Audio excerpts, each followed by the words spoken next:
their daughter, that's her first. Jesus is the minister at the Green Forest Church. They have a group of, we call them Anglos, that meet in their auditorium early on Sunday, and then they have classes together, and then the Hispanic group then uses the auditorium later on Sunday morning. I've had several opportunities to go over there and speak with actually both groups. But Jesus started going to Honduras with us. I just asked him, and he can't remember, I can't remember, sometime around 2011 or 2012. So for over a decade, Jesus has been going with us. Just an indispensable part of our group. Obviously serves as a translator, preaches, conducts Bible studies, and really, I wish everyone knew Jesus as well as I do, just as a salt of the earth kind of person, just great man to know, great man of God. And I'm looking forward to hearing him tonight. I've heard Jesus preach a lot.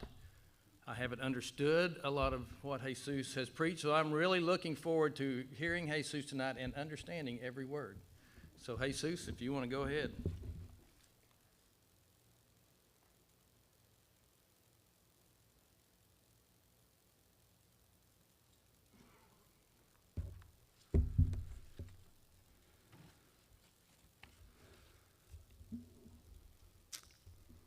I'm not sure about the last part, but I promise I know exactly what I'm about to say.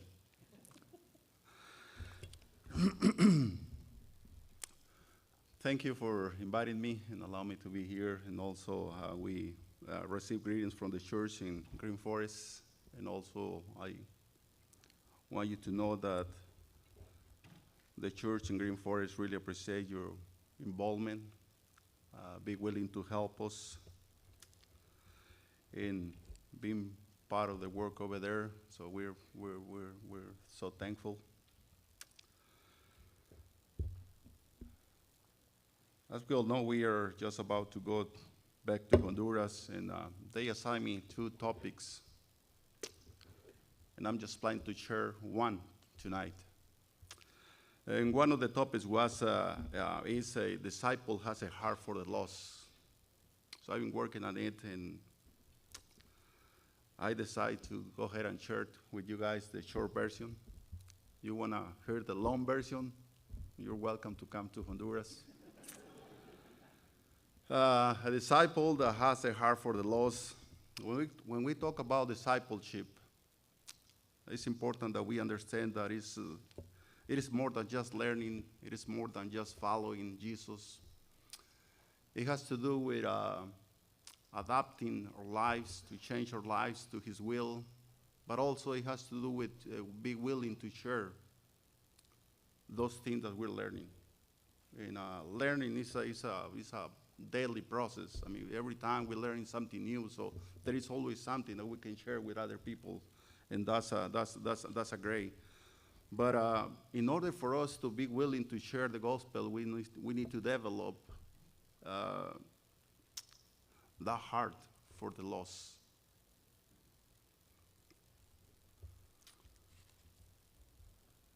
And we know that Jesus expects us to follow his steps. He wants us to be his disciples, and we all know the Great Commission. It has to do with sharing the gospel. And the purpose of this lesson, of course, is just to remind us and encourage us to care for the lost and understand that it is a responsibility that we have as Christians. And if you will, open your Bibles and Luke chapter 19. It's a passage that we all are familiar with. There are songs about this guy by the name of Zacchaeus. And as we read, I want to encourage you to see this passage from the disciple standpoint. And let us start by reading verse 10, and then we're going to read the whole story. Verse 10 says, "For the Son of Man has come to seek and to save and to save that which was lost." Our Lord Jesus had a purpose. He had a mission. And he will not allow any opportunity go by. He will not overlook any opportunity. So now let's read the whole story, starting with verse 9. Luke chapter 19, verse 1. It says, "Then Jesus entered and passed through Jericho. Now behold, there was a man named Zacchaeus, who was a chief tax collector, and he was rich. And he sought to see who Jesus was, but could not because of the crowd, for he was of short stature. So he ran ahead and climbed up into a sycamore tree to see him, for he was going to pass that way.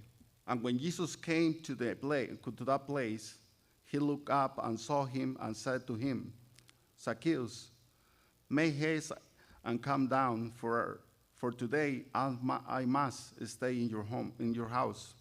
So he made haste and came down and received him joyful. But when they saw it, they all complained, saying, 'He has gone to be a guest with a man who is a sinner.'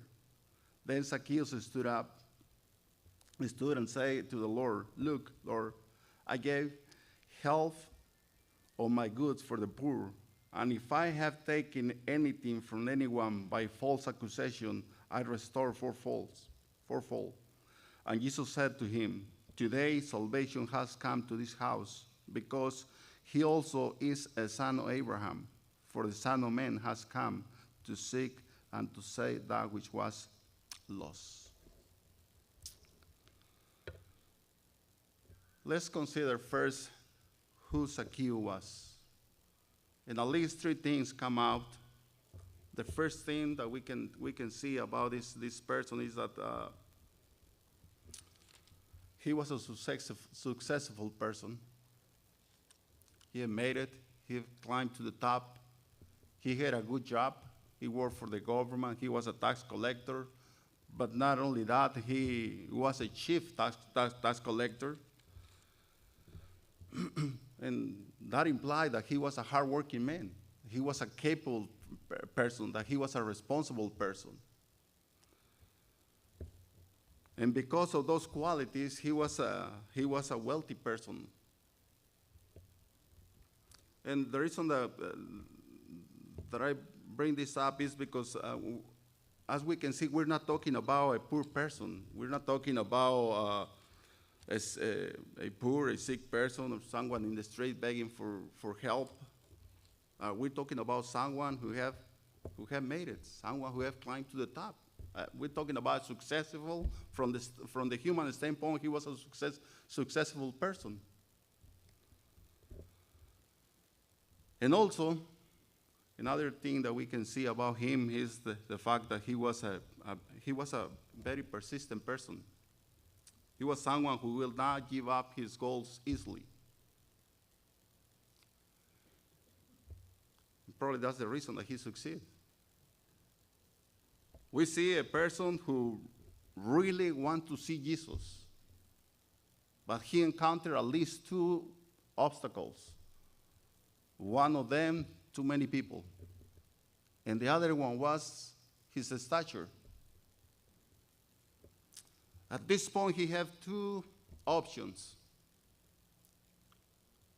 He could just give up, go back, and just continue his life the way it was.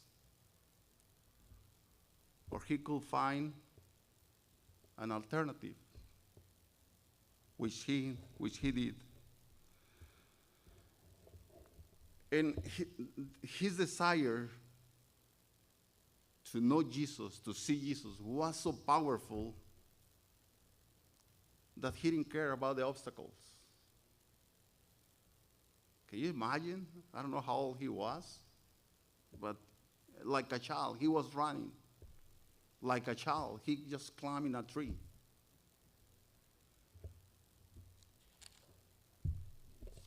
And there he was. He positioned himself in order to see Jesus. Now, why? That's the question that we have to that we need to ask is why? Why did he desire so fervent that much to see Jesus? And if we go back to chapter 15, it might give us, we might find a little clue here. Chapter 15, the first two verses says, "Then all the tax collectors and the sinners drew near to him and heard him. And the Pharisees and the scribes complained, saying, these men," talking about Jesus, "these men receive sinners and eat with them." Somehow, somewhere, somebody, somehow he heard about this.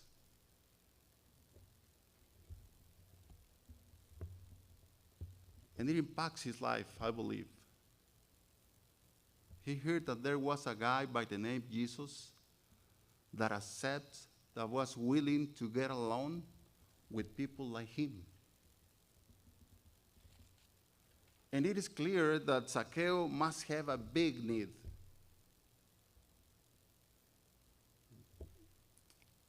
I know he had a spiritual need, that's for sure. Perhaps he didn't have real friends.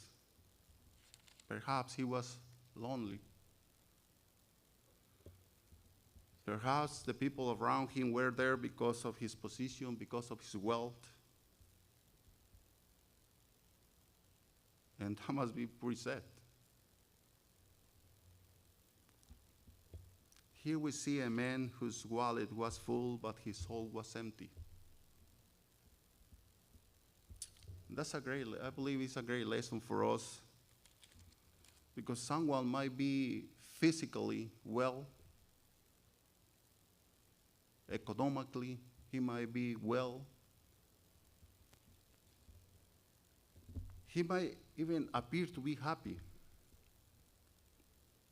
Let me tell you this. If that person is not right with God,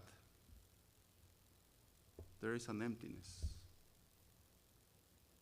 There is something that that person needs, and this is the case of this guy. Unfortunately, this guy was aware of it.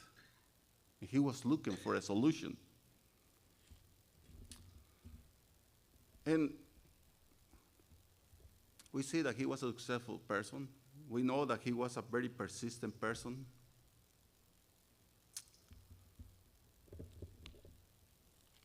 But here we see also a man that didn't have someone to help him with his biggest or greatest need. Why is it? I mean, think about Jericho. I mean, there were Jews. There were religious people. Why is it that his friends didn't want to help him?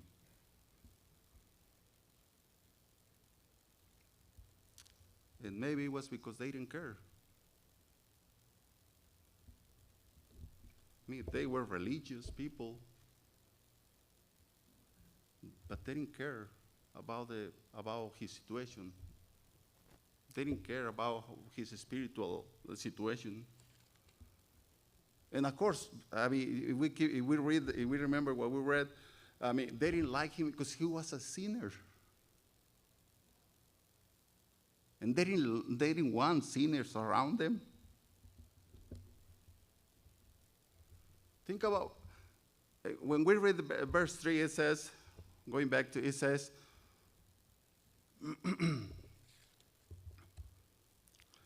and he sought to see who Jesus was, but could not because of the crowd.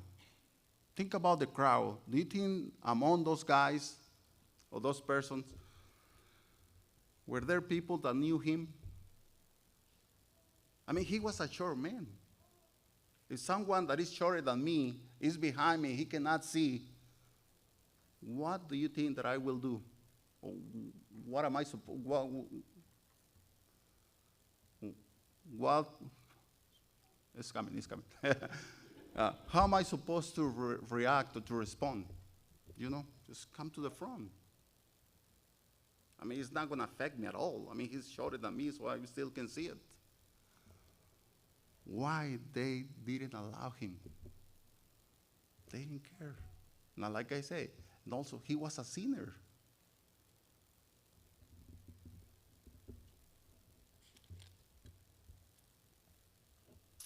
Notice verse 7. But when they saw it, they complained, saying, he has gone to be a guest with a man who is a sinner. Now Jesus is in his house, and notice the reaction. I mean, this Zacchaeus didn't have a chance with this group. Because according to them, according to their theology, according to their beliefs, Jesus was not supposed to be there. Because this guy was a sinner.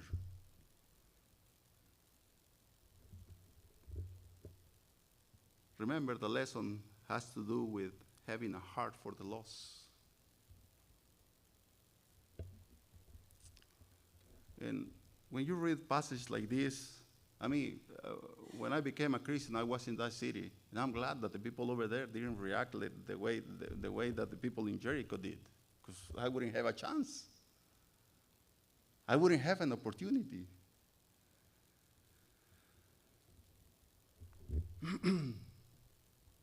Now, it brings us to the next point, and that is, how did Jesus respond?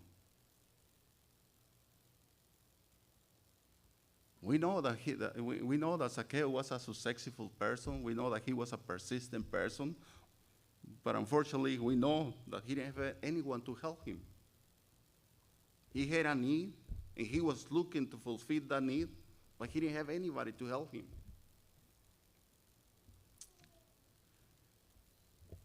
And how did Jesus respond? We're supposed to be following his steps. We're supposed to have a heart for the lost. And I believe that Jesus saw this as an opportunity to show his disciples how to have a heart for the lost, how to care for the lost. So let us consider how Jesus responds to this. First of all, Jesus saw an opportunity and took the time for it. We know that Jesus was heading to Jerusalem. We know that Jesus was about to die on a cross. In fact, he even mentioned to his disciples several times as he's heading to Jerusalem, and he told them specific what was going to happen, what's about to happen to him.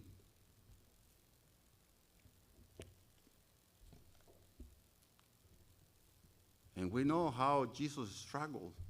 Remember what he did at the Gethsemane? I mean, he was begging for another way. So he had so many things on his mind, but still he took the time to take care of this person. He saw an opportunity, and he made a stop. There was a soul that needed help, and he was about to help him. I believe that's a great lesson, because Jesus saw an opportunity, and I believe that there is always opportunities. I was talking with the congregation in Green Forest not long ago, and I was telling you, I mean, we haven't grown up much. You were to ask me, how many people do you meet, or how many people were you in 4 years ago? And I would say, about 50, 60. If everybody attends. If you were to ask me 2 years ago, how many people are in Green Forest, the Hispanic area? About 50, 60.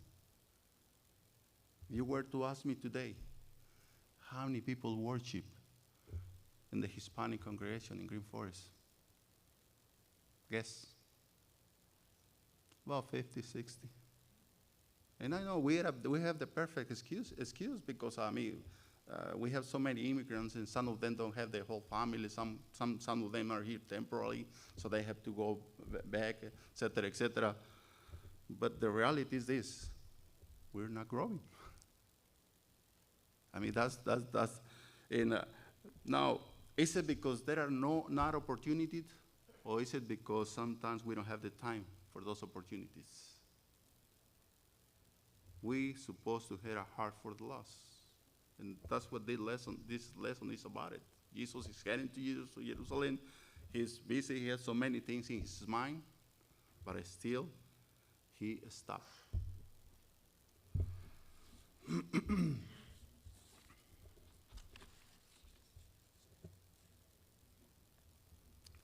Sometimes we forget that we are sojourners, that we're pilgrims, and we're just passing through.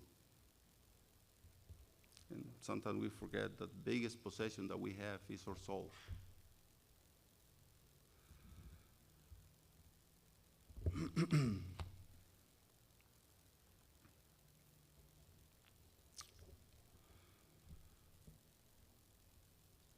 Not long ago, I say about 2 or 3 weeks ago, one of my neighbors passed away.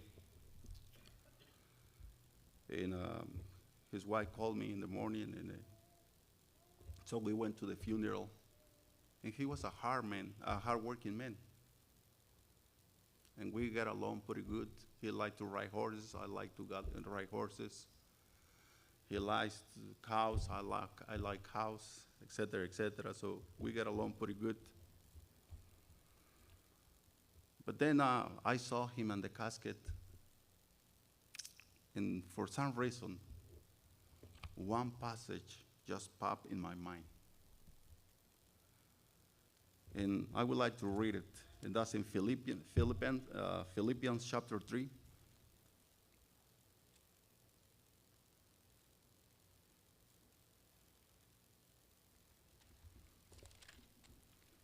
Verse 7 and 8. Philippians chapter 3, verse 7 and 8. But what things were gained to me, this I have counted loss for Christ. Yet, indeed, I also count all things loss for the excellence of the knowledge of Christ Jesus my Lord, for whom I have suffered the loss of all things, and count them as rubbish, that I may gain Christ.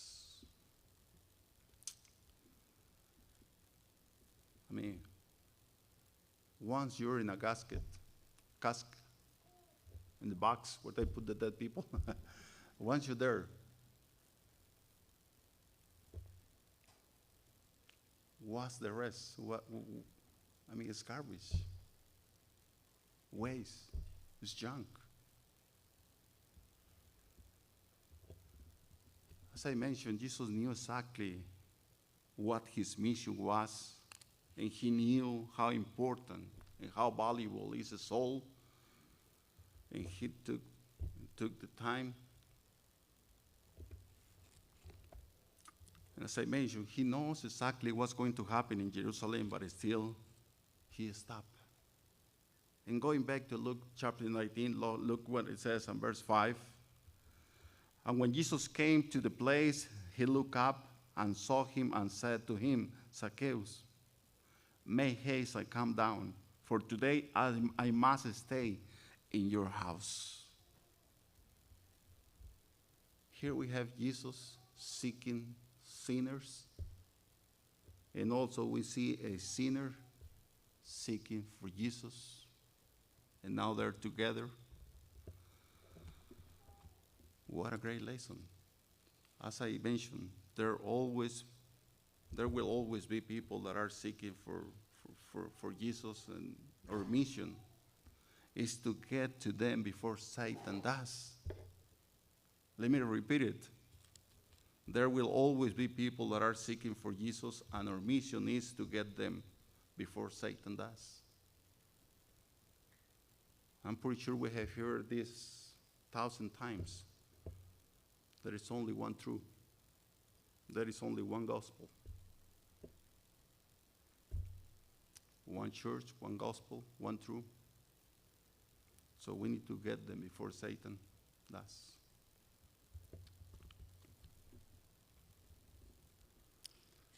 Jesus is telling us here the importance, the urgency. And that's why he take this opportunity. Come down for today. He say, make haste and come down for today. I must stay in your house. It was a must. And also notice that Jesus personally take care of this guy needs.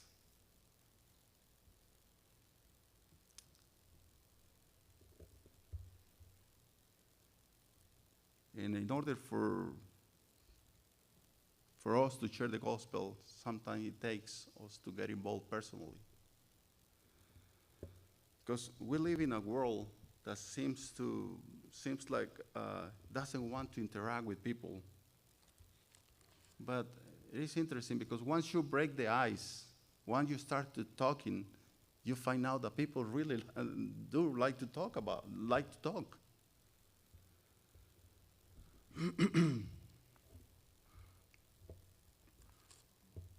I mean, we can say hi to people, right? In a way, so we can open the conversation. Remember what Jesus did with the Samaritan women in John chapter 4? I mean, according to their culture, to their custom, they were not supposed to talk. He shouldn't remain silent. But he opened up a conversation. And you know the rest of the story. Somehow she realized that he was the Messiah. Somehow she realized that she had a big need. And somehow she ended up sharing the good news to the people around that area.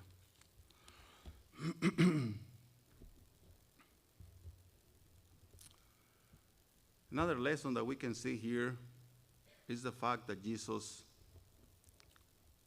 teaches us how to treat people. He treated this guy, even though he was a sinner, but he treated him with respect. He treated him with dignity.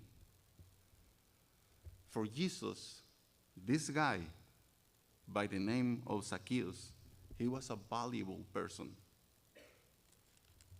And he showed it by associating with him. Do you think the people in Jericho were willing to associate with him? No, he was a sinner.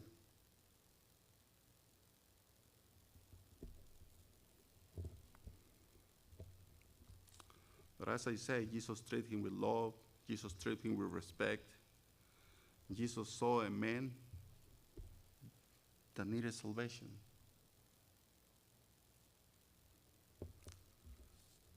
That's a heart for the lost.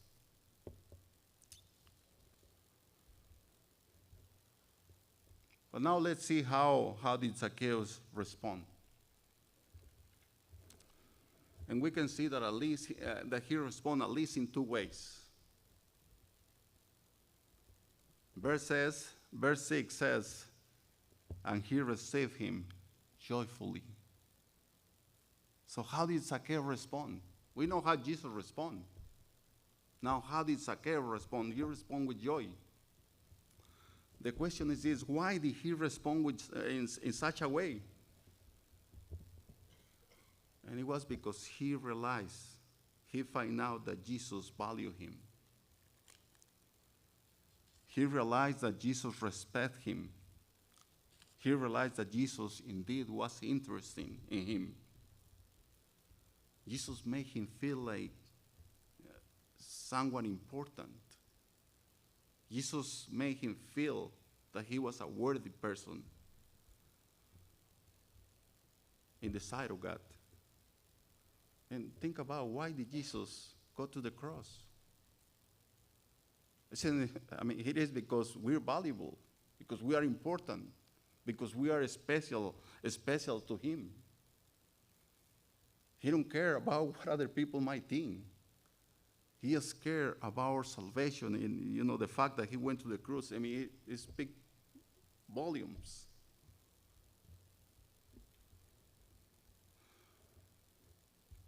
Why do we find people immersed in all kind of vices, immorality, materialism? It's because they want to feel that they are something. Sometimes they just want to mitigate the pain that comes with that kind from sin. But we need to give the opportunity to those people so they can see Jesus, and so Jesus can show them how valuable they are. And believe me, there are many people that they don't know how valuable they are. I can even say that there might be some Christians that they don't know how valuable they are in the sight of God. But we are valuable. Those people around him, the only thing that they can see was his shortcoming, his mistake. Like I say, he didn't have a chance with them. And who wants to be with people who can only see your mistakes? I don't.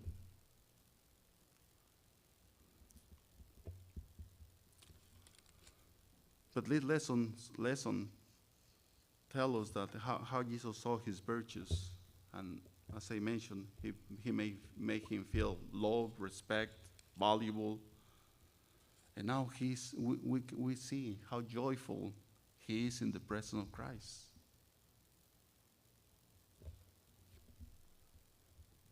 So how did Zacchaeus respond? He responded joyfully. And also, he responded by changing his life. Verse 8. Then Zacchaeus stood and said to the Lord, "Look, Lord, I gave half of my goods to the poor, and if I have taken anything from anyone by false accusation, I restore fourfold." Can you imagine a rich man willing to give half of his possession and willing to restore his mistakes? Well, that's Zacchaeus. And he just tells me that the presence of Christ can and will make the difference in our lives. But it also tells me that a changed life is willing to sacrifice. And when we talk about sacrifice, what about a heart for the lost? And I'm pretty sure that our lives have changed as a Christian. But let me ask you a question. When we talk about having a heart for the lost, how much am I willing to sacrifice? I know that there are many ways that we can sacrifice, but when we talk about this issue, the heart for the lost, how much am I willing to sacrifice? Let me read you two passages, and they have to do with Paul before he became a Christian, and one after he was a Christian. In the book of Acts, in chapter 8,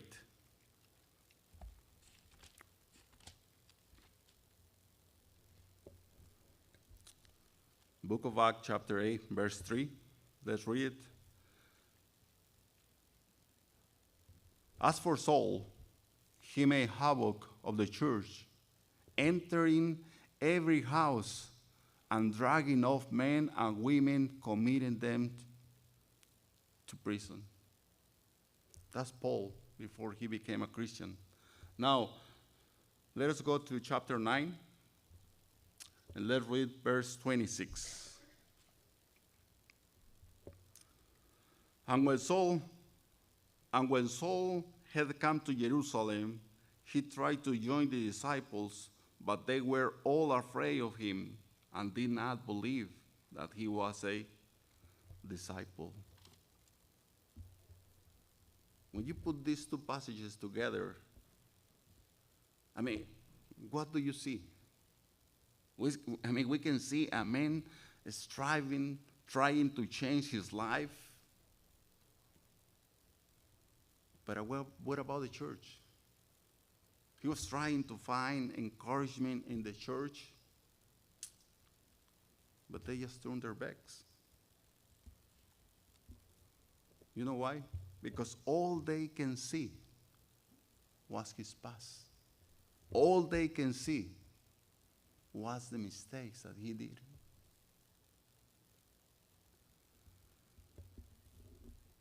When we read passages like this, and the one that we read about Zacchaeus,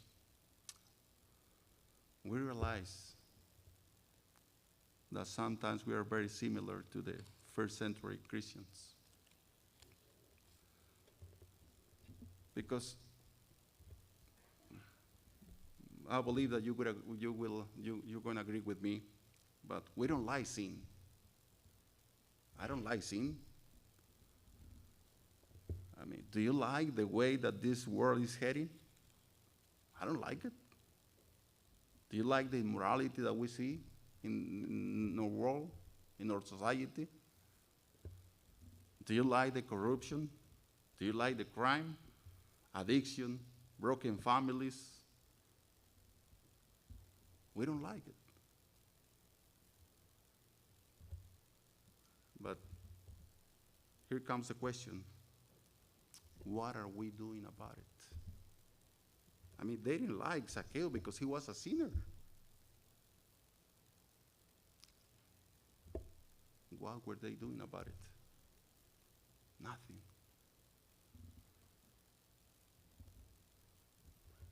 Jesus is the answer. He's the only one that can change everything, but we need to step in. And that's the challenge that I can see in this lesson. And we're not going to change the world. I'm not going to change the world. But if I can bring one person to Jesus Christ, according to James chapter 5, verse 20, I will save us all, and I will cover multitude of sins.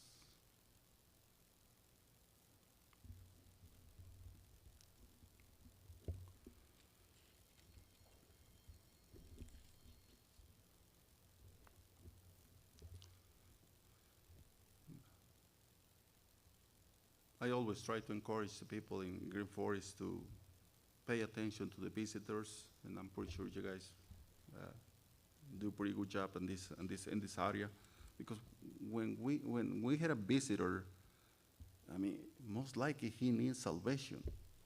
He's looking for a friendship. He's looking to be right with God, and we need to make sure to make them feel welcome.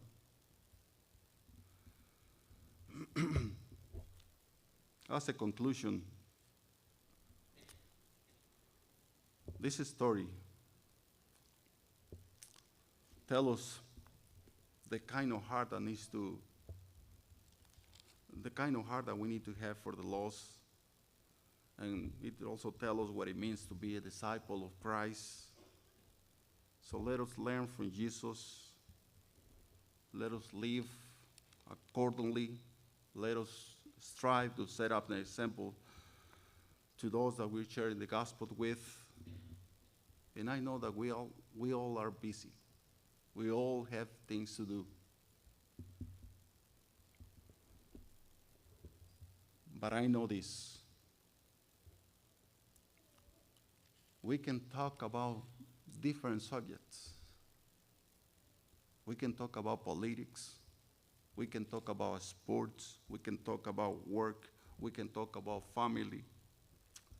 why is it that we struggle to talk about spiritual things?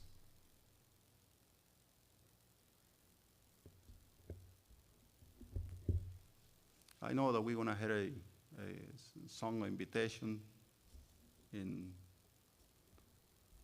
You're Not Right with God. As we have studied, you are a very valuable person in the sight of God. You are very special for Him. The reason that He went to the cross is because He loves you. If you're not a Christian, you're not right with God, we're going to have a song, an invitation. You feel the need to be right with God, this is a good opportunity.